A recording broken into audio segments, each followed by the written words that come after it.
there was a clip that came to mind, and it was Marshawn Lynch's All About That Action Boss clip. And I was like, if there's a clip that I think Jay should use as his marketing tool or people to talk about Jay, I was like, Jay is all about that action. And I had to tell you that because when I saw it, I was like, yeah, I think that's Jay.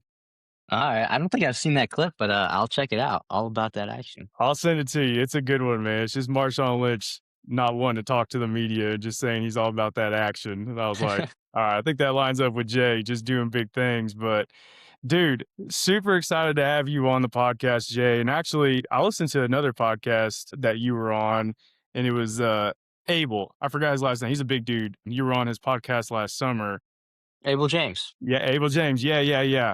So I heard you on his podcast, and then I looked up your book, and I was like, "Dang, I gotta get Jay on the show, man, because he's doing big things." And like I was telling you, that's what we're all about. But, um, dude, so I'm gonna kick this question off for you because I was looking at your background. I know, for people that maybe they're following you, maybe they're not, but worked for Noah Kagan for a while, and then you went to work at Acquisition.com, which Alex and Layla Hormozy, which I'm a big fan of. And one of my questions for you is obviously Alex and Layla come off as like super intense. They like 100 miles an hour. In my imagination of working there, I feel like 1 year there is equivalent to like 10 years somewhere else. Is that accurate?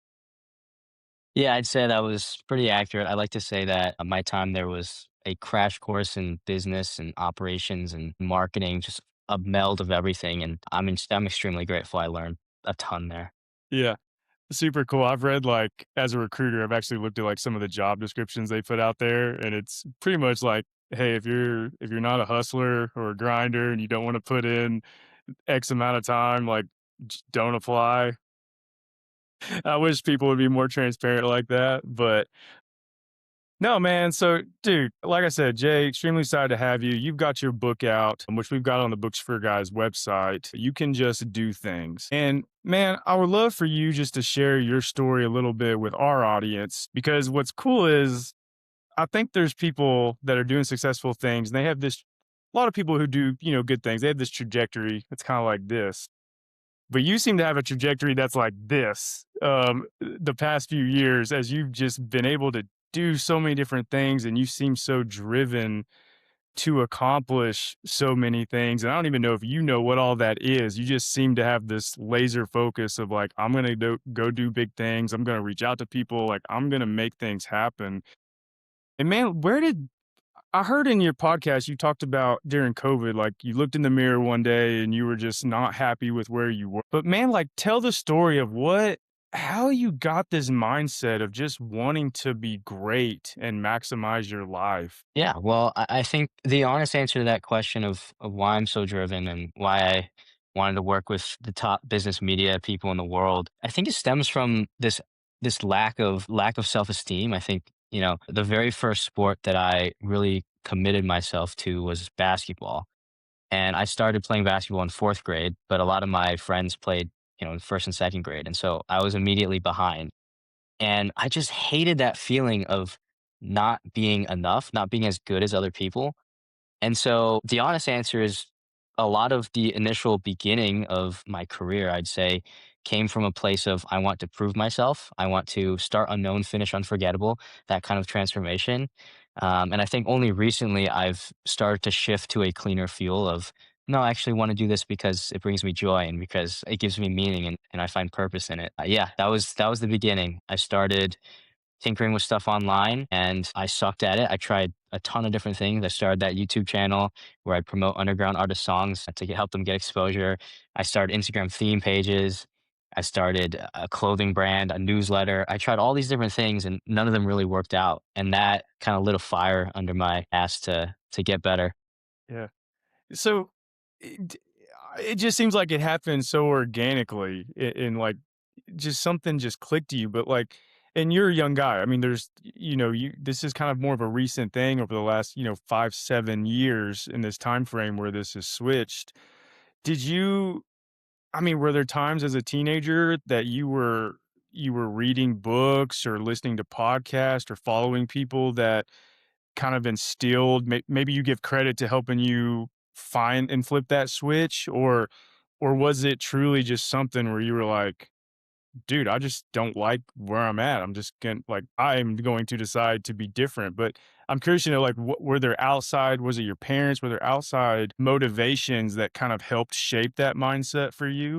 I think it was a little bit of both. I think nature wise, I definitely am more of a driven person than a lot of my peers, but it was also nurture. I studied a ton of different people.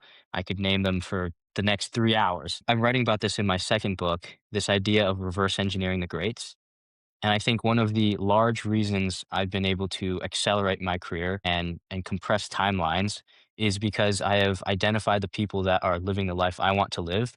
And then I reverse engineered the things that they did in their career and in their lives and said, how can I do something like that, but for my life? And so that's allowed me to make their hindsight my foresight and skip a lot of the mistakes that they went through. And so I attribute a lot of the good things in my career to reading biographies of people, to watching YouTube videos, to now even using AI now and kind of looking stuff up and not having to go through things myself through trial and error, but learning from those who came before me. Yeah, dude, I love that you just said that because literally that's kind of another point of books for guys that I try to push out there is like, okay, if you want to be a millionaire by 30, like there's a blueprint out there in a book. If you want to be the best athlete you want to be. You want to be the next Kobe Bryant, Michael Jordan, LeBron James. The Mamba Mentality is a great book. Like there's if you want to build a business, there's books out there. If you want to write a book, there's a book about how to write a book. There's so many things you can read and learn from to skip those trip ups you can have if you choose not to go learn and seek that out.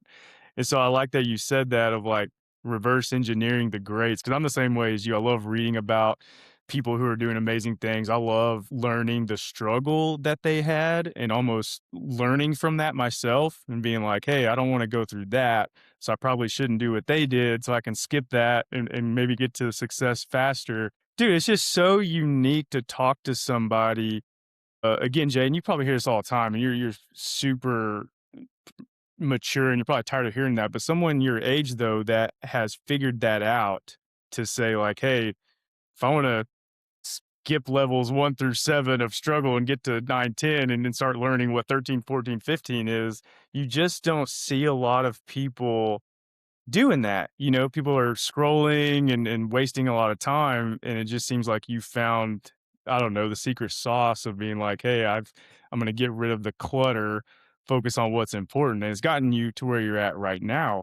Do you Here's kind of a unique question that I'm not sure again, I was trying to see what questions you've been asked to kinda gear some things differently, but your friend group, like, growing up, high school, and I know college, you dropped out because you were like, "Yeah, not for me, I can go do things a little bit differently." Have you seen or I guess, has it been hard to have a core group of friends to lean on that are your age because of the way you think? Or have you been able to find a group of guys that's kind of a core group that you can do fun things with, but they're interesting enough because they're also driven. At your age, what is that like? Because I definitely didn't have friends and I wasn't that friend either that was like, I'm going to build a business in 2 years, like we just didn't talk that way. But what's that experience been like for you? Question. I would say it has definitely been tough to find people my age in my physical proximity. I think by definition, if you have more grand ambitions than the average person, you will have to take different actions than most people, which will make you feel slightly like an outsider. And so a lot of my high school friends and friends from my hometown are more of my like hang out and have fun type of friends, less than like let's build a business together or let's strategize and talk about self-improvement ideas. And so a lot of the people that I've leaned on are people that I met online and through Twitter and through LinkedIn and just people that, I've DM'd them and they've DM'd me and we've just kind of connected through the interwebs. And I'm grateful now I have a ton of super cool friends that, now I'm meeting in person and turning, URL into IRL friends. And so, yeah, I think finding people online and more importantly, like writing online and sharing your thoughts online almost becomes this bat signal for finding other people who think who are like minded like you. And so that's been instrumental in my career. Yeah. That's interesting, man. Again, there's nothing wrong with your friends just shooting the shit and not doing a whole lot. Like that's needed too. But again, I was just thinking like back to myself in high school and college. Like I wish I would have had the thought process that you did because I'm like, man, what could I have done? You know, what books could I have read? And again, that's kind of the purpose of reverse engineering my life and so many others to help younger guys out. But you talk a little bit about too, and you kind of hinted at it in that answer of cold outreach and reaching out to people that you're interested in learning from and interested in knowing more about. Like, man, it's never been easier, I think, to connect with people that you're interested in learning from. And you did it essentially for, I think, more than one job. You know, you reached out with a proposal saying, like, hey, man, I've noticed this. Would love to connect and tell you what I think. Tell a little bit about that story and just your process and strategy behind sending out those cold messages that led to some of the opportunities that you've been able to have. I have to give a lot of credit to Jack Butcher, who had a course back in like 2020 called Permissionless Apprentice, and it was only $1. And so I bought that course, took it, and the whole premise was, you can put your work out there online, and instead of, sending a resume or sending a CV, you can create a portfolio of proof and have your work like attract opportunities for you. And so that kind of sparked the idea of, if I don't have a ton of experience or history, maybe I can do the work up front to show or prove my competence without having a ton of experience. And so back in 2022, I think I was 17, and I saw that Noah Kagan was looking for someone to help grow his newsletter because he was going to launch his book and he wanted to grow his newsletter to get more readers. And I thought, well, I really like Noah. Like he's creating content, he's running this big business, like he's living a life that seems pretty cool to me. And so I was like, I want to work with Noah, but I don't have a ton of experience to lean on. So rather than DMing Noah and saying, hey, like I want to work for you, or I'll work for you for free, which sounds well meaning, but it puts the burden on Noah to figure out who I am and how I can help. So rather than doing that, I did an audit of all of his social media platforms in his newsletter. And I put together this 19 slide pitch deck where it was like, here's your Twitter, you could be doing better. Here's your Instagram, this other person's doing their Instagram this way. You could be doing this. Here's a few things I'd tweak. This is your newsletter landing page. If you add this image and change this headline, I think it'll convert better. Just all these suggestions for him in these 19 slides. On top of that, I created 9 pieces of social media content for him to test. So 3 LinkedIn posts, 3 Instagram posts, 3 tweets. And I put that all together and I sent it to Noah and I said, hey, if you like this, like, let's work together. If not, no harm, no foul. Consider it a free gift. I really admire what you're doing. And luckily he loved it. And, he put me on a paid trial. I started writing Instagram captions for his Instagram account, and slowly just absorbed opportunity and responsibility after responsibility, and became his head of content. Yeah. Dude, that's crazy because I'm a recruiter in the professional space, and so I'm putting my recruiter hat on for a second here, and whether you have thought about this or not, but I'm sitting here thinking of like every person I know that's looking for a job in this job market. There's this same approach that they're taking of apply and pray and hope somebody finds them.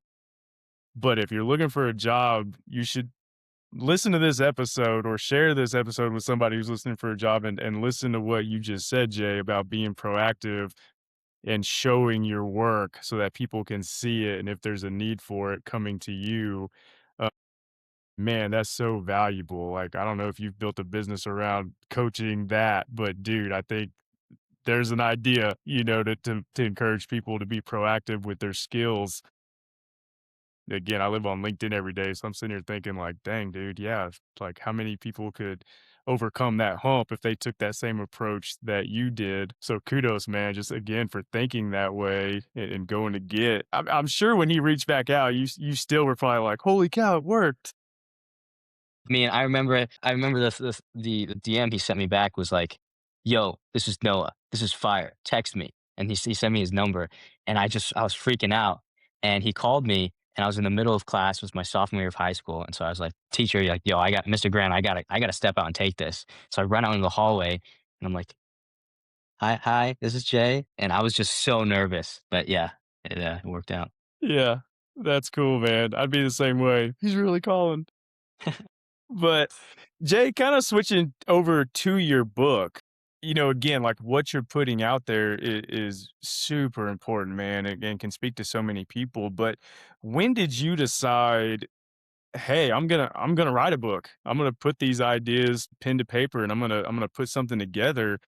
Man, how long did it take you and what was the process like from start to finish of, hey, thinking of the content you wanna put together, organizing it, and then putting it out there? I was super lucky. I came across this idea of the note card system from Ryan Holiday, where basically he would read these books and then he would highlight things and then he would transfer his highlights onto note cards.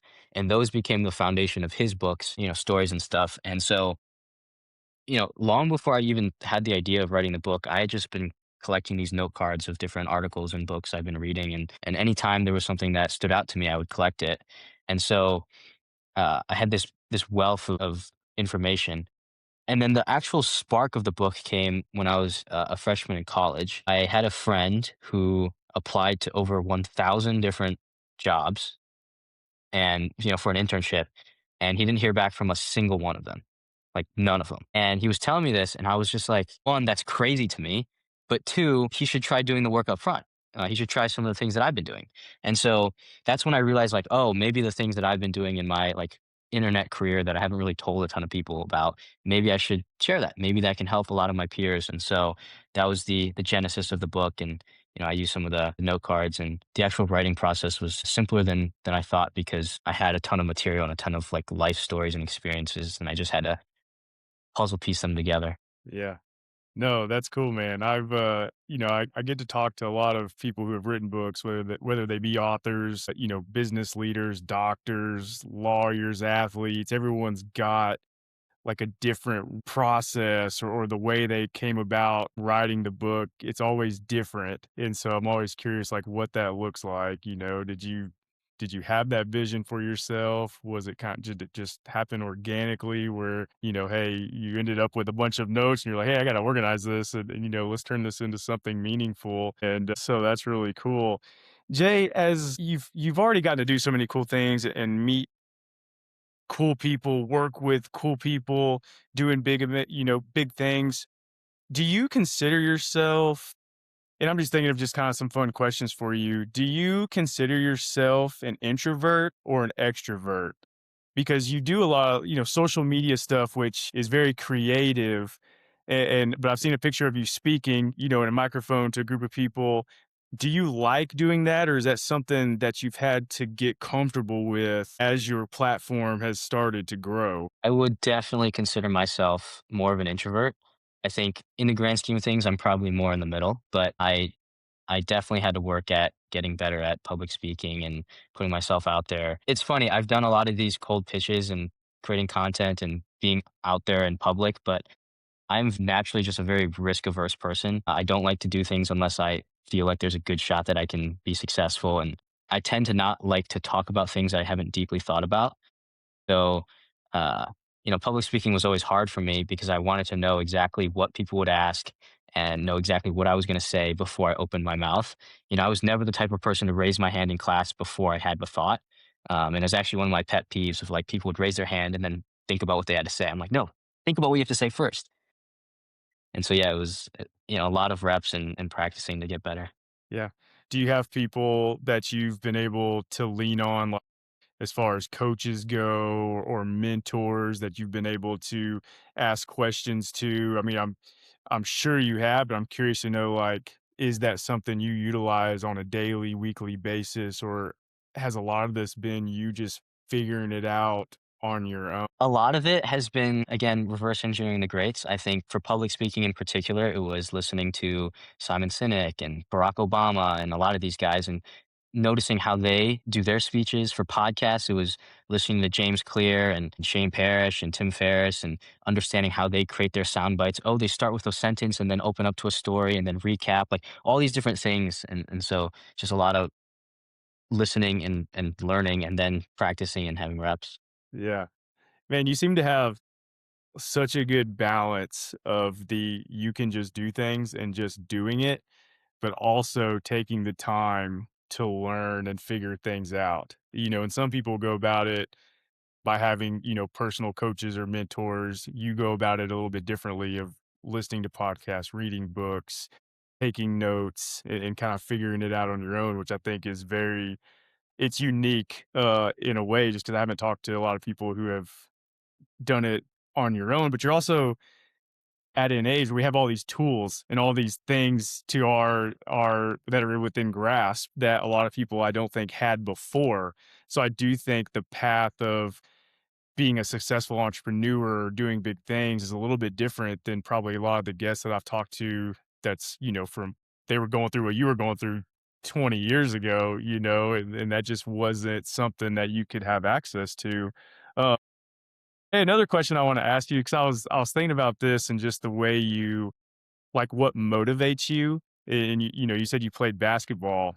Are you a love to win person or a hate to lose? What motivates you more? I'm probably more of a hate to lose type of person, and it's something I'm trying to work at getting better at, of realizing that life is a positive sum game, and that others winning doesn't mean I'm losing, and me winning doesn't mean other people have to lose. I think naturally, just probably just from playing basketball, like one team has to lose, and it's damn well not going to be me, right? And so that's a Yeah. lot of my mindset. Yeah. Do you find yourself like in the work you're trying to do and the things you're trying to accomplish? Do you find yourself looking at other people who are already successful and doing big things? Like, does that sometimes trigger you to work harder because you're motivated that you feel like you're behind even though you're not? But I guess, what do you use as motivation besides just your personal drive? Like, what is it that other people do that you take away from them to help propel yourself? I think I've gotten better at not looking at other people and feeling envious and feeling like, I'm inadequate. That was a lot of what initially drove me, but I think I have started to distinguish between looking at others to study the strategies and tools that they're using to get ahead versus looking at their entire career and being jealous. And so I think James Clear talks about that, of like, if you want to look at others, compare little things, not big things. And so, yeah, I think I'm getting at a point where I don't find a lot of drive from looking at others anymore. I think it's because probably a little bit of growing up, I'm starting to become clear about what I actually want out of life. And so when I feel I don't have enough motivation, I just look at my North Star, I look at the life I want to live, and that brings me a source of fuel. Yeah. Dude, I love hearing you answer that way because I'm sitting here thinking to myself kind of that same thing where I used to be jealous and I used to be like I gotta have that.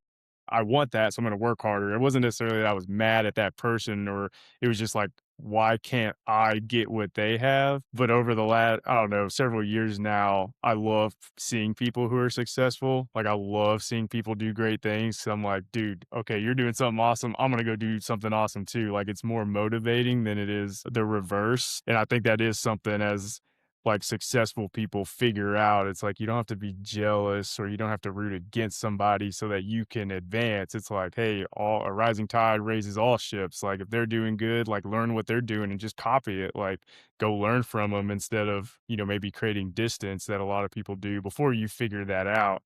Uh Jay, just a couple more questions for you. When people read your book, what is and I'm excited that you're already writing a second one too, man. We'll have to spotlight that one and have you back on to talk about that. But what do you hope, if nothing else, they take one thing away from it? What do you hope people take away after they read your book? I think the biggest takeaway that I hope readers will get from the book is that you don't need permission to live your dream life. And if you figure out what you want and go after it with full intensity and full relentlessness, the world will often reconfigure itself around you much more easily than you might think. So that would be the biggest one. Yeah.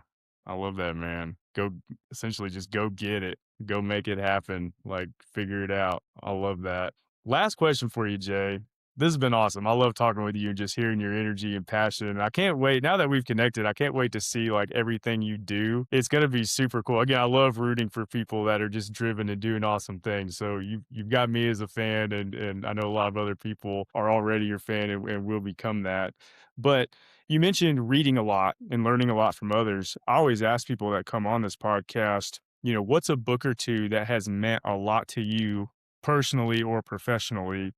And what's a book that you like to recommend to other people when asked? I think the top 2 books that I often recommend to many of the people who ask me for book recommendations, the first one is Tuesdays with Morrie by Mitch Albom. I think that played a profound impact on how I view success and realizing that there are bigger things than just money, and realizing that at the end of the day, all the chess pieces go in the same box, and to make the most of the finite life that we have. The more tactical business book that I recommend people is, I'm slightly biased, but Million Dollar Weekend by Noah Kagan. And I think it is by far the best book to get from 0 to 1, and it personally helped me build a multi six-figure business while in college. It is the most tactical and practical book on starting a business that I know of, and I've read many of the business books, and so those 2 would be the top 2. Good recommendations, man. Good recommendations. Well, Jay, dude, thank you so much for doing this. I'm excited because for one, again, I go back to your trajectory. When I look back on this episode in 2, 3, 5 years, you're gonna be way up here doing all these things. And I'm like, I had Jay was on the Books for Guys podcast, back in 2026. And so, man, thank you for taking the time to do this. We are super proud to spotlight your book and to cheer you on and everything that you're doing. And brother, keep crushing it, man. Excited to see everything you do. I appreciate it. Awesome. Thanks, Jay.